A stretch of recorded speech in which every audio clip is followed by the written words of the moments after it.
Olá pessoal, tudo bom? Eu sou a Isa, sou cantora e professora de canto e hoje eu vim trazer algumas dicas para vocês muito preciosas para quem tá aí ou com uma rouquidão ou sentindo a voz cansada, com aquela boa e velha fadiga vocal, né?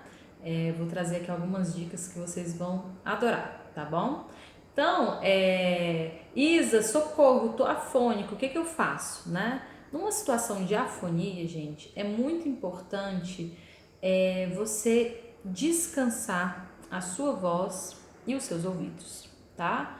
E quando eu falo descansar a voz e os ouvidos, significa você evitar conversar, evitar fazer uso da sua voz de qualquer maneira, né? E evitar também, gente, ouvir, né? Ouvir uma música, tá no meio de uma conversa, mesmo que você calada, né? Vai para um lugar silencioso, mais recluso, fica mais tranquilinha ali. Por quê? Porque a prega vocal, gente, ela mesmo que você não esteja falando ou cantando, a prega vocal, ela vai reagindo aos estímulos sonoros, né? Então vamos supor, eu tenho um show, fiquei rouca, né? Mas eu não quero parar de estudar para o show, eu fico ouvindo o áudio do show. Eu não tô ajudando a minha voz a melhorar, tá? Porque a minha voz ela vai querer ficar fazendo esse pequeno trabalho, né, na prega vocal. E aí ela não vai de fato repousar e ter esse processo de reabilitação, porque quando uma pessoa rouca, né, quando uma pessoa tá rouca, o que ela precisa de repouso para que a voz consiga voltar, né? Nossa, Isa, mas eu tô no meio da minha rotina, não consigo parar tudo. Tá... Não, então tenta estabelecer momentos em que você vai repousar sua voz e seus ouvidos, né? Que isso já vai ajudar bastante no processo, tá bom? Uma outra coisa que ajuda muito, gente, muito mesmo, dormir. Dormir bastante, dormir o máximo que você puder. Então não fica mexendo, né, no celular antes. Não, vai dormir cedo, ou tenta dormir até mais tarde, ou tenta tirar aquela sonequinha depois do almoço, ou de preferência, se você pegou um feriado, alguma coisa, dorme o máximo que você puder, né, assim, porque realmente o sono ele relaxa toda a musculatura e possibilita uma reabilitação muito poderosa, tá bom? O sono é muito poderoso nesse sentido. E é aquela coisa, né, gente? Vocês tentam, na medida do possível, desmarcar o máximo de compromissos que você tem, jogar o máximo de coisas para frente para você realmente ter ali um período de repouso mesmo, né? Para a sua voz ela voltar. Porque se você ficar usando, pode piorar, tá? Ela pode ir piorando assim se você não fizer essas ações. Agora tem uma coisa super milagrosa, né? Que uma otorrino me indicou numa época que eu tive também um problema de ficar afônica nas vésperas de um espetáculo que eu ia fazer de uma temporada, né? E ela fala que esse é um anti-inflamatório natural, que é a vaporização. Então, o que é a vaporização? Você inalar o vapor quente de água. Como que você pode fazer isso? Né, você pode comprar um vaporizador na farmácia, então tem que ser um vaporizador que vai liberar o vapor quente, né? Porque tem aqueles outros inaladores que não é o vapor quente, aí eles não funcionam, tem que ser o vapor quente. Ou você pode simplesmente, né, uma cumbuca com água no fogão, fervendo e você ficar ali respirando próximo a esse vapor, tá? O ideal é você fazer 3 vezes ao dia, né? 20 minutinhos cada vez, né? Ou seja, 60 minutos de vaporização por dia. Quando você tá afônico, quando você tá sentindo que tem uma inflamação, né? É interessante aí, se você fizer isso por uns 3 dias, você já vai sentir uma melhora incrível, porque é de fato um anti-inflamatório natural, maravilhoso, super eficiente, tá bom? Mas Isa, não tô afônica nem rouca, mas assim, tô sentindo a minha voz cansada, fatigada, né? O que eu posso fazer, né? Todas as dicas acima vão ser úteis para isso também, né? Mas essas dicas acima são bem para casos extremos também, né? Que às vezes a gente consegue né, adiar nossos compromissos e tudo mais. Mas às vezes não é possível. Eu vou passar algumas dicas que vão ser legais também para esse caso. Então, eu criei um aquecimento, tá aqui no canal já, eu vou deixar na descrição desse vídeo, um aquecimento que é voltado para rouquidão e fadiga vocal, né? Então, se você sentir que sua voz está cansada, você pode fazer esse aquecimento uma vez ao dia, até você sentir que sua voz está voltando. Especialmente antes de você fazer uso da sua voz, né? Então, vamos supor, você vai ter uma reunião, você vai ter um ensaio, não sei. Então, antes, né, dessa reunião, desse ensaio, antes de você fazer uso da sua voz, você para 10 minutinhos e faz esse aquecimento. Você vai sentir durante o aquecimento a sua voz melhorando. Agora, no caso de afonia, gente, não se aconselha fazer nenhum tipo de aquecimento, tá? É repouso vocal mesmo. Então, a afonia é quando não tem voz, né? Tá só aquele arzinho, né? Então, cuidado com isso, tá? Eu estou super alarmista nesse vídeo aqui, né? Mas tudo bem. Uma outra coisa importante para você é intercalar o uso de voz e do descanso. Quer dizer, no caso anterior eu falei assim, vai descansar, vai, desmarca tudo. Aqui não, aqui você pode simplesmente intercalar o uso de voz e do descanso. Então assim, não marque 1000 compromissos um atrás do outro, que você vai ficar usando a sua voz excessivamente, né? Tente sempre intercalar, né? Equilibrar aí a sua rotina. Isso, na verdade, inclusive para casos que não tem fadiga vocal. Isso é importante, né? A gente cuidar da gente nesse sentido, assim, né? Quando eu falo intercalar, às vezes pode ser um intervalo mais longo, digamos assim, eu vou fazer uma reunião e depois na sequência, no lugar de eu emendar com outra reunião, eu vou fazer alguma outra atividade do meu trabalho que eu não uso a minha voz. Isso é uma possibilidade.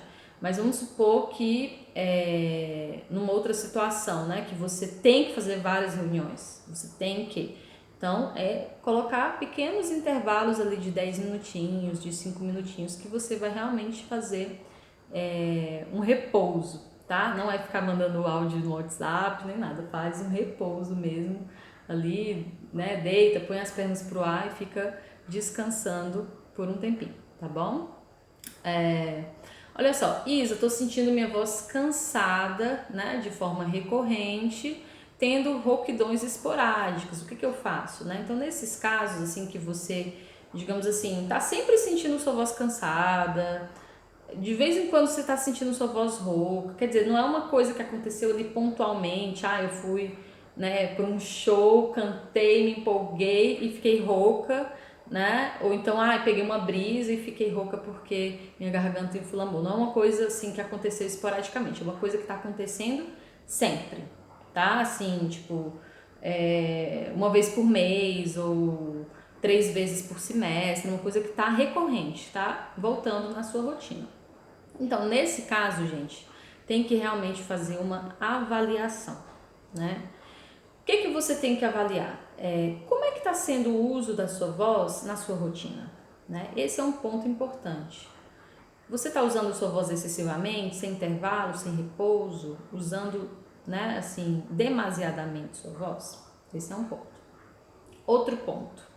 Como é que está a sua sobrecarga de trabalho? Você está trabalhando muito, por muitos meses consecutivos, né? Você está sentindo a sua rotina muito sobrecarregada, né? Seja de trabalho, seja de estudo. Como é que está isso? Pontos para avaliar, né? E outro ponto, né, que já está relacionado com esse anterior da sobrecarga, que é como é que estão os seus cuidados com a sua saúde? Como é que está o seu sono?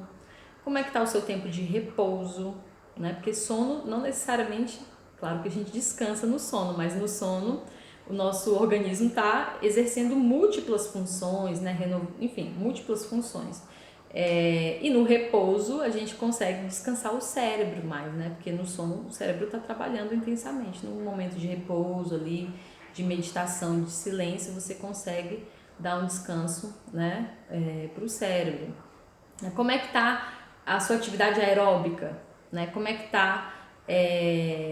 né? Você está bebendo, né, 2 litros de água por dia, 3 litros de água por dia, como é que está isso, né? Então é legal fazer uma avaliação de como é que está essa rotina, né? Por quê? Agora eu vou explicar o que você... Já vou trazer a solução de uma vez. O que você pode fazer em relação a esses pontos que eu trouxe, né? Olha só, essa fadiga vocal recorrente, se você tiver uma rotina de exercícios vocais semanal, né? Ou seja, fazer vocalizes 3 vezes por semana, né? Fazer exercícios respiratórios 3 vezes por semana. Aqui no canal tá cheio de coisas para contribuir nesse sentido, tá? Se você tiver uma rotina de exercícios vocais, você vai sentir que a sua voz ela vai se fortalecer. E ao se fortalecer, mesmo que você faça um uso intenso dela na sua rotina, você não vai sentir essa fadiga chegar, tá? Falo por experiência própria, né? Eu trabalho com voz, sou cantora, sou professora de canto, faço um uso excessivo da minha voz, né? Mas tenho um equilíbrio na minha saúde e tudo mais, e tô sempre praticando os exercícios vocais. Isso possibilita que eu possa fazer um uso muito intenso da minha voz sem sentir nenhum problema, né? Isso é um ponto. Eu vou deixar um vídeo aqui na descrição para vocês, que é um vídeo que eu falo assim, como estudar, como trazer o estudo vocal para sua rotina. Eu vou deixar aí na descrição também para vocês, tá? Aí, gente, um outro ponto é melhorar o sono, tá? Melhorar o sono, Por quê, gente? Esse ponto é sério, tá? Porque às vezes as pessoas, né, falam, eu vou dormir quando eu morrer. Eu tô brincando. Né? Tem gente que não tem essa coisa de dormir, de descansar, de repousar, fala que não precisa, né? Mas o sono, ele é importante. Por quê? O momento do sono é um momento em que a musculatura, né, do corpo ela vai relaxar, vai descansar. Se ela não descansa o suficiente, o que acontece? A tendência é você ficar com o músculo cansado. E o músculo, ele está envolvido na ação vocal, né? Se a gente pensar no diafragma, no abdômen, na musculatura intercostal, toda essa musculatura está envolvida na ação vocal, na emissão da voz, né? E se essa musculatura está cansada, a tendência é a gente sobrecarregar a garganta, a laringe, a prega vocal. E aí a gente sente a fadiga, tá? Agora você vai falar assim, Isa, mas assim, eu tô com uma rotina muito louca, eu não consigo aumentar minhas horas de sono, tô assim, finalizando um doutorado, tô, enfim, no final do semestre, o que eu faço nesse caso? Olha, nesse caso, eu tentaria incluir aquela sonequinha de 15 minutos depois do almoço, sabe? Porque são 15 minutinhos ali, precisos, você dá uma descansada e isso vai ajudar a manter, né, um repouso necessário para o seu corpo, tá? Uma outra coisa que você precisa avaliar é se você está tendo esses momentos de repouso da voz e dos ouvidos, né, na sua rotina. Porque às vezes a gente está ali lavando uma loucinha, está ouvindo o nosso podcast favorito, então a gente está estimulando a nossa prega vocal, né? Então, realmente tem que ter momentos na nossa rotina para a gente não ouvir e não falar, né? Para a gente, como eu falo, põe as pernas pro alto ali, deixa o sangue descer, né? E põe um lençol assim nos olhos e fica ali 5 minutinhos que seja, né? Mas se você ter esses momentos na sua rotina de silêncio, né? Tanto da voz quanto o silêncio para os ouvidos, tá bom? Aí estabelece vários momentinhos como esse distribuídos ao longo do dia, talvez umas 3 vezes, 2 vezes, né? O que for necessário para você sentir que você tem um momento ali de repouso, né? Ou então você pode, tipo assim, eu tive uma reunião, né? Estabelece sempre na sua rotina intervalos de 5 minutinhos, 10 minutinhos, né? Entre um uso intenso da voz e outro. Não emenda, não sai emendando tudo, tá bom? Ok. Agora, para encerrar, gente, um conselho que eu dou que é muito importante, tá? Se você é um profissional que utiliza a sua voz como instrumento de trabalho, quer dizer, se você é um professor, né? Se você é um advogado, se você é um cantor, óbvio, né? Um locutor, óbvio também, um ator. Se você é alguém que utiliza a sua voz como um instrumento de trabalho, aí, de fato, nesses casos, assim, que a voz tem um uso profissional, nesses casos é fundamental ter um profissional da voz que vai cuidar da sua voz, né? E também acontece dessa rouquidão, né? Não ser só um cansaço físico. Às vezes essa rouquidão pode ter uma raiz emocional, tá? Aí nesse caso, realmente, ter alguém, né, cuidando da sua voz, principalmente nessa chave do autoconhecimento, né, que é essa abordagem da Francesca Della Monica, que eu tenho trazido bastante aqui, faz uma diferença enorme, tá? Para entender mais profundamente a raiz desse aspecto emocional da sua rouquidão. Agora, se você falasse, não, Isa, eu acho que essa rouquidão é mais pontual, é mais assim, é de uma circunstância que eu tô passando, né? Então, as dicas que eu trago nesse vídeo são mais que suficientes para você. Então, façam bom uso aí dessas dicas. E é isso. É isso. Então, enfim, deixem nos comentários se vocês têm alguma pergunta, alguma dúvida, que eu vou tentar responder vocês na medida do possível, tá bom? E é isso. Cuidem da voz de vocês, né? Cuidem de vocês com carinho. Cuidem da saúde de vocês, para que a voz de vocês esteja sempre brilhante aí, tá bom? Um beijo e até o próximo vídeo.